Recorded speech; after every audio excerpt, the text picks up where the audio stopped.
எல்லோருக்கும் வணக்கம். ஷேர் மார்க்கெட்டில் இன்றைக்கி ரொம்பவுமே நிறைய முக்கியமான விஷயம் இருந்தாலும் ஒரு நண்பர் நல்ல மனசு வச்சு ஒரு முக்கியமான விஷயத்தை ஷேர் பண்ணியிருக்கார். இது உங்களுக்கு யூஸ் ஆகுமா அப்படின்ற மாதிரி கேட்டிருக்காரு. அதாவது உங்களுக்கு தெரியாது இல்லை, நம்ம ஐபிஓ வழியாகவோ அல்லது வேறு ஏதாவது பைபேக்கு ஸ்பிளிட்டு போனஸ்னு ஏதாவது ஒரு நியூஸ்கள்னால நம்மளுக்கு லாபம் கிடைக்குதா அப்படின்னு நிறைய பேர் தேடி அலைகிறாங்க. அந்த சமயத்தில் மியூச்சுவல் ஃபண்டுகளில் நியூ ஃபண்ட் ஆஃபர் அப்படின்னு புதுசாக வரும்பொழுது அதில் பார்ட்டிசிபேட் பண்ணி அதில் லிஸ்ட் ஆகும் பொழுதே கிட்டத்தட்ட 7% எல்லாம் கெயின் கிடைக்குது அப்படின்ற மாதிரி சொல்லியிருக்காரு. இது எல்லா என்எஃப்ஓலையும் நடக்கிறது இல்லை, பட் இருந்தாலும் ஒரு தகவலை சொல்றாரு இல்லையா. ஸோ இவர் என்ன சொல்றாருன்னா, எந்த ஒரு ஃபண்டு ஓப்பன் பண்றாங்க பப்ளிக்கு, ஸோ அப்போ எல்லாரும் சப்ஸ்கிரைப் பண்ணிக்கிட்டே இருக்காங்க. இவரும் அதே மாதிரி ஒரு new fund offer Motilal Oswal Nifty India index ஃபண்டுக்கு சப்ஸ்கிரைப் பண்ணியிருக்காரு. 27 ஜூன் அப்படின்னு வச்சுக்கோங்களேன், அதுதான் லாஸ்ட் டே. அதுக்கு முன்னாடியே ஓப்பன் ஆயிருக்கு. அப்படி இன்வெஸ்ட்மெண்ட் பண்ணிட்டே வரும்பொழுது இவங்க எந்த டேட்லேருந்து இன்வெஸ்ட்மெண்ட் பண்ணுறாங்க அப்படின்றது நம்மளுக்கு தெரியல. பட் இவருக்கு 10 ரூபாய்க்கு இவர் வந்து அப்ளை பண்ணியிருக்காரு. இவருக்கு 10 ரூபாய்க்கு அப்ளை பண்ணது அலாட்மெண்ட் ஆயிருக்கு. கடைசியில் லிஸ்ட் ஆகும்பொழுது இதை எடுத்து பார்க்கும்பொழுது இப்போ ஒரு 7.5% லாபத்தில் இருக்குது 2 வாரத்திலேயே அப்படின்ற ஒரு நல்ல தகவலை சொல்லியிருக்காரு. இதுலேருந்து என்ன தெரியுது அப்படின்னு பார்த்தீங்கன்னா, இப்போ நம்ம நிறைய இந்த மாதிரி விஷயங்கள் பார்த்துக்கிட்டு இருக்கோம்.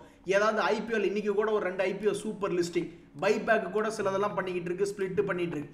அந்த வகையில் வந்து ஏதாவது நியூ ஃபண்ட் ஆஃபர் அப்படின்னு நம்ம பார்த்துட்டு இருக்கும்பொழுது இந்த மாதிரி கூட வாய்ப்பு இருக்கு, லாபத்தில் வரக்கு வாய்ப்பு இருக்கு அப்படின்றத நம்ம நண்பர் மனசு வந்து சொல்றாப்ல.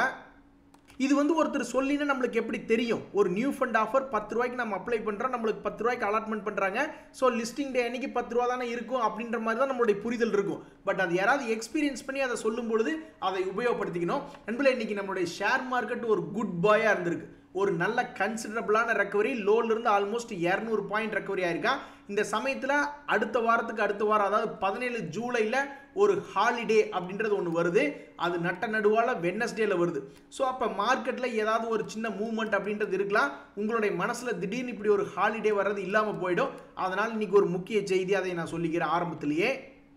நண்பர்களே, உங்களுக்கு தெரியாதுல்ல, ஷேர் மார்க்கெட் இறங்கும் பொழுது ஷேர்களும் இறங்கும், இண்டெக்ஸும் இறங்கும். யார் முதல்ல திருப்பி ரெக்கவரி ஆகுவாங்கன்னா இண்டெக்ஸாக ரெக்கவரி ஆவாங்க சில நாட்கள் கழிச்சு. ஆனால் இன்னைக்கு என்ன நடந்ததுன்னா, இன்னைக்கு ஒரு 300 பாயிண்ட் பக்கம் இறங்குச்சுன்னா இண்டெக்ஸ் வந்து இன்னைக்கே ரெக்கவரி ஆயிட்டான்.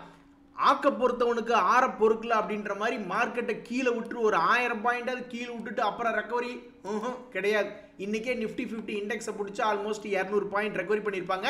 நிறைய பேர் இன்னைக்கு ஒரு பேராசையில் ஏதாவது இன்னைக்கு மியூச்சுவல் ஃபண்டுக்கு அப்ளை பண்ணி பார்ப்போம், ஏன்னா காலையில் 10 மணிலேயே பெருசாக விழுந்துட்டா எண்ட் ஆஃப் த டேல ஒரு 1000 பாயிண்ட்டுக்கு நிஃப்டி இறங்கினா அல்வாடா அப்படின்ற மாதிரி நினச்சிட்டு அப்ளை பண்ணியிருப்பாங்க.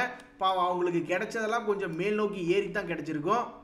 நண்பர்கள், இன்றைய காலகட்டங்களில் அவங்கவுங்களுடைய நோட்டில் தான் ஷேர்களை எல்லாம் எழுதி வச்சு மானிட்டர் பண்ணிக்கணும் அப்படின்ற மாதிரி ஆயிடுச்சு.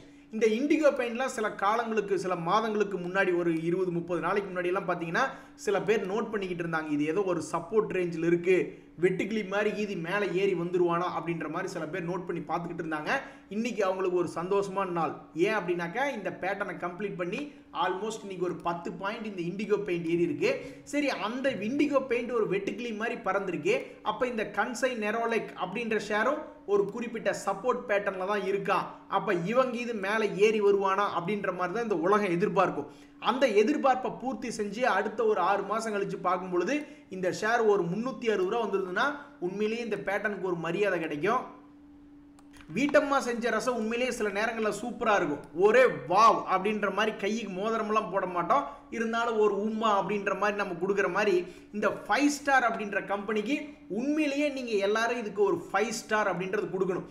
ஒரு சின்ன அடியாவது பெறலி இருக்கா, ஒரு துளி கூட மிஸ்டேக் இல்லாமல் இந்த ஷேர் ஏறு முகத்தில் ஒரு சப்போர்ட் அப்படின்றது 2022 அதை எஸ்டாப்ளிஷ் பண்ணுறான். ஸோ அந்த 2022 எஸ்டாப்ளிஷ் பண்ண அந்த சப்போர்ட் பேட்டர்னை இப்போ கூட சமீபத்தில் ஏப்ரல் மாத சமயத்தில் எடுத்து 640 ரூபாய்க்கு எடுத்து இன்னைக்கு 828 ரூபா அவனுடைய ப்ரீவியஸ் ஹை பக்கத்தில் வந்திருக்கான். ஸோ உண்மையிலேயே 5 ஸ்டார் அப்படின்ற கம்பெனியை அந்த சப்போர்ட்டில் எடுத்து இப்போ வரைக்கும் ஹோல்டு பண்ணியிருந்தாங்கன்னா அவங்களுக்கு நம்ம கொடுக்க வேண்டிய மார்க் 5 ஸ்டார். நண்பர்களே, ஷேர் மார்க்கெட்டில் முக்கியமாக எல்லாரும் என்ன எதிர்பார்க்குறாங்கன்னா, ஒரு ஷேர் கீழே வந்து எங்காவது ஒரு திரும்புகிற இடம் எது அப்படின்ற மாதிரி சில பேர் தேடி கண்டுபிடிக்கிற முயற்சி பண்ணுவாங்க. அந்த வகையில் ஷேர் மார்க்கெட்டில் 21 days மூவிங் ஆவரேஜ்னு ஒரு கான்செப்ட் இருக்குது. இந்த LTIM அப்படின்ற LTI மெயின்ட்ரி ஷேரை சில நாட்களுக்கு முன்னாடி பார்த்து எல்லாரும் சிரிச்சுக்கிட்டு இருந்தாங்க. என்னடா இவன் மேலேருந்து கீழே 6000 ரூபாயிலிருந்து 4000 ரூபா வந்துட்டானேன்னு. கடைசியில் பார்த்தா 4500 ரூபாயிலிருந்து 5300 ரூபாய் இந்த மேலே ஏறி தான் ஒரு நல்லவன் நிரூபிச்சிட்டான். அப்போ இவன் எந்த இடத்துல இருந்து திரும்பினா? இப்போ 200 days மூவிங் ஆவரேஜ் அப்படின்றது இந்த இடத்துல இருக்கு, இந்த லைன்ல இருக்கு. அப்போ இந்த மூவிங் ஆவரேஜ்ல இருந்து ஒரு இடத்துல கட் பண்றான். அப்போ அந்த கட் பண்ண இடத்துல இருந்து எவ்வளவு நாட்கள் கழித்து அல்லது எவ்வளவு தூரம் கீழே இறங்கிட்டு திரும்பி இருக்கான்னு பார்க்கும்பொழுது ஆல்மோஸ்ட் ஒரு 15%. ஸோ 200 days மூவிங் ஆவரேஜ்ல இருந்து ஒரு 15% இறங்கினதுக்கு அப்புறம் மிக அழகா ஒரு 30% பக்கம் லாபம் இந்த எல்டிஐ மைண்ட் ட்ரீ அப்படின்ற ஷேர் கொடுத்துருக்கான். என்னைக்குமே ஒரு ஃபார்முலாவை ஜென்ரலைஸ் அப்படின்றது பண்ண முடியாது. ஒரு உதாரணத்துக்கு எவரடி அப்படின்ற ஷேர் தான் கீழே படுத்து கிடந்தா அவனை எல்லாரும் கிண்டலா பார்த்துக்கிட்டு இருந்தாங்க. ஆல்மோஸ்ட் 280 ரூபாயில இன்னைக்கு திடீர்னு அவன் எந்திரிச்சு நின்று 385 ரூபாய்க்கு ஆடிக்கிட்டு இருக்கான். அப்ப இவனும் வந்து 200 days மூவிங் ஆவரேஜ் கீழே எவ்வளவு தூரம் கீழே இறங்கிட்டு மேலே ஏறி இருக்கான்னு பார்த்தா இவனும் ஒரு 15%. உடனே 200 days மூவிங் ஆவரேஜ்ல இருந்து 15% இறங்குச்சுன்னா அது ஜென்ரலைஸா அங்கிருந்து ஏறும் அப்படின்ற கான்செப்ட் இல்ல. பட் திரும்பி மேல் நோக்கி ஏறி வந்த எல்டிஐஎம் எவரடியும் பார்க்கும் பொழுது ரெண்டு பேருமே ஒரு 15% பக்கம் 200 days மூவிங் ஆவரேஜ்ல இருந்து கீழே இறங்கிட்டு அங்கிருந்து திரும்பி வந்திருக்காங்க.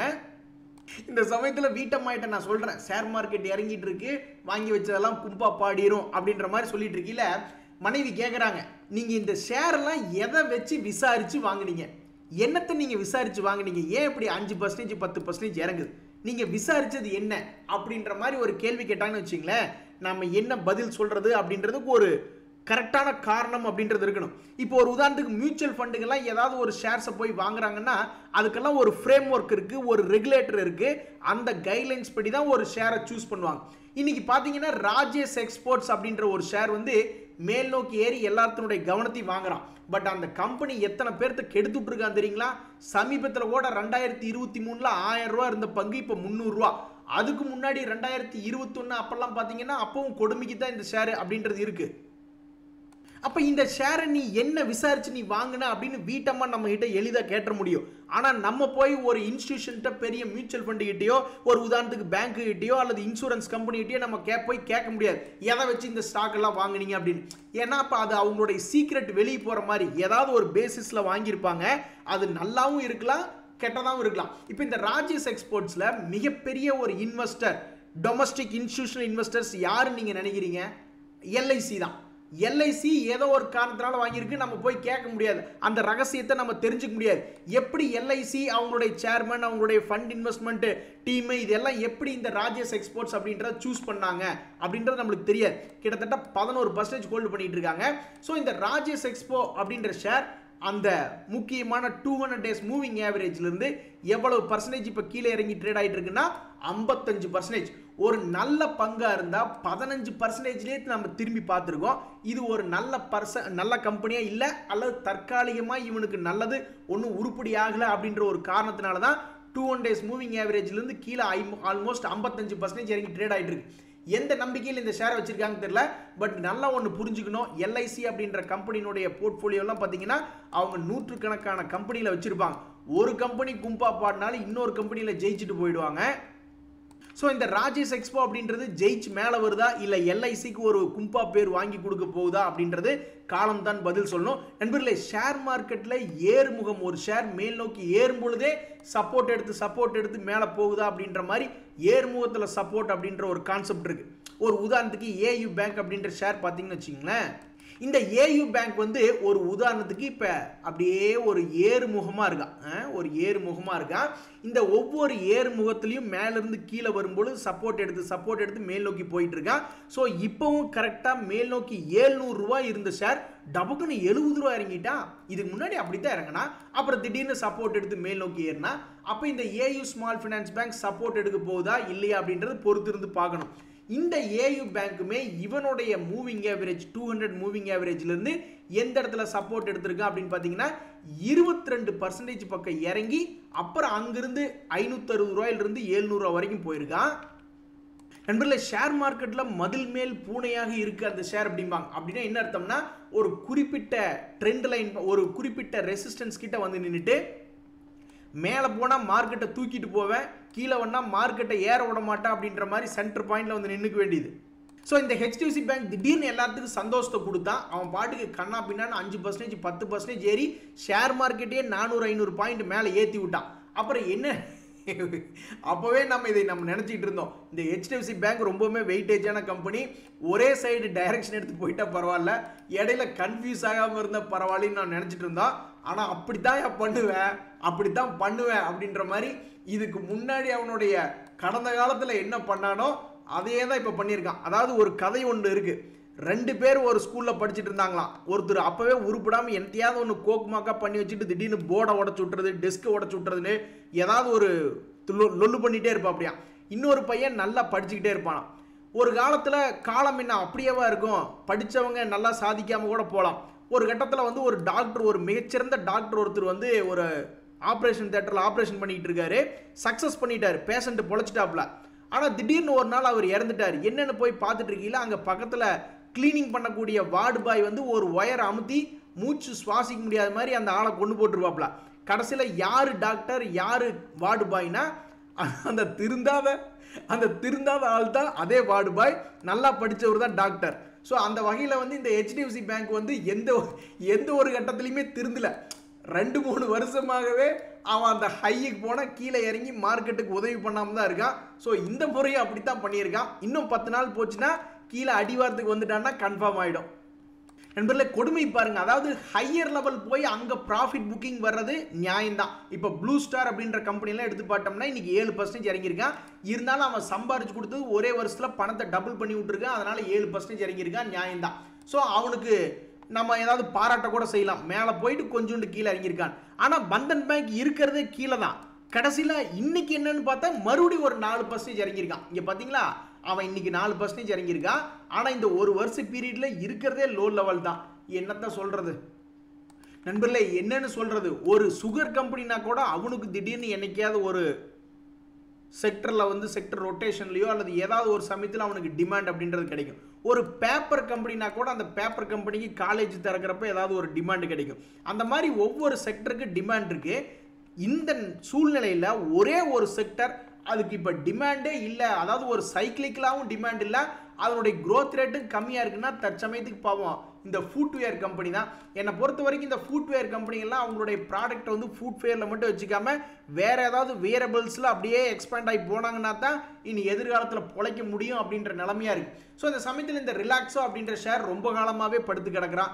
பாவம் அவன்லாம் 1400 ரூபா ஒரு இடம் ஹையஸ்ட் பாயிண்ட்டை ரெஜிஸ்டர் பண்ணியிருக்கான். மறுபடியும் அந்த ஷேரினுடைய விலை எப்போ வந்து தொடுவான்னு தெரியல.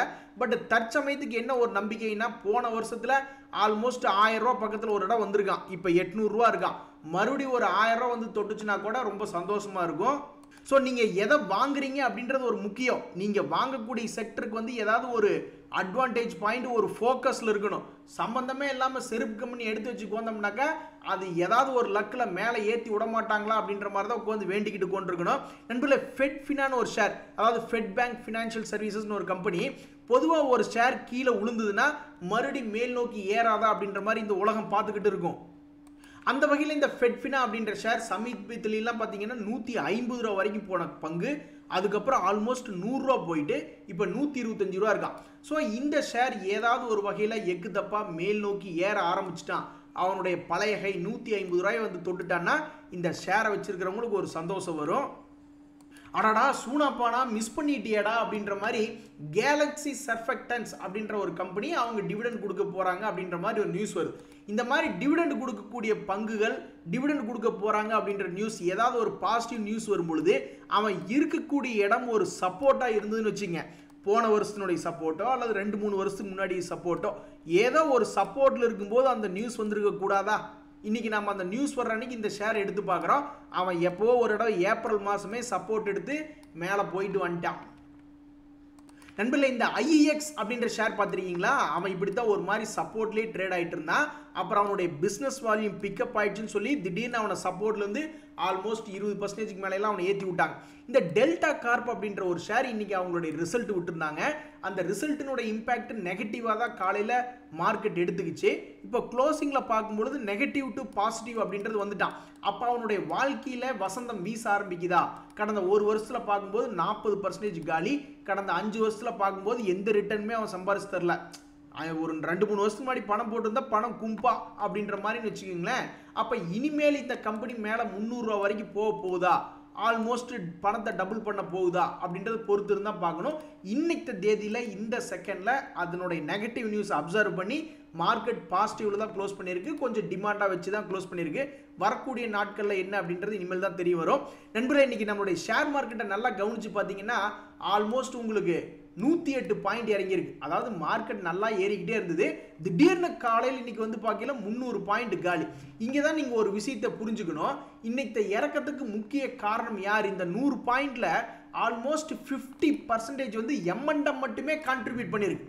அப்போ இன்னைக்கு மார்க்கெட்டில் வந்து முக்கியமாக எம்என்டம் ஒரு ஷேர் வச்சு தான் கீழே இறங்கியிருக்கு.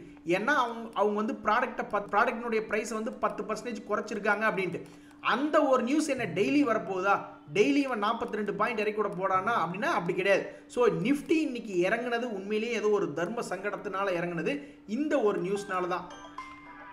ஸோ என்னை பொறுத்த வரைக்கும் இன்னைக்கு மார்க்கெட்டில் வந்து பியூர் ப்ராஃபிட் புக்கிங்காக தான் நான் பார்க்குறேன். இன்னைக்கு நீங்கள் micro cap, mid cap, small கேப்னு நீங்கள் எடுத்து பார்த்தீங்கன்னாக்கா பியூராக வந்து இன்னைக்கு என்ன நடந்திருக்கு?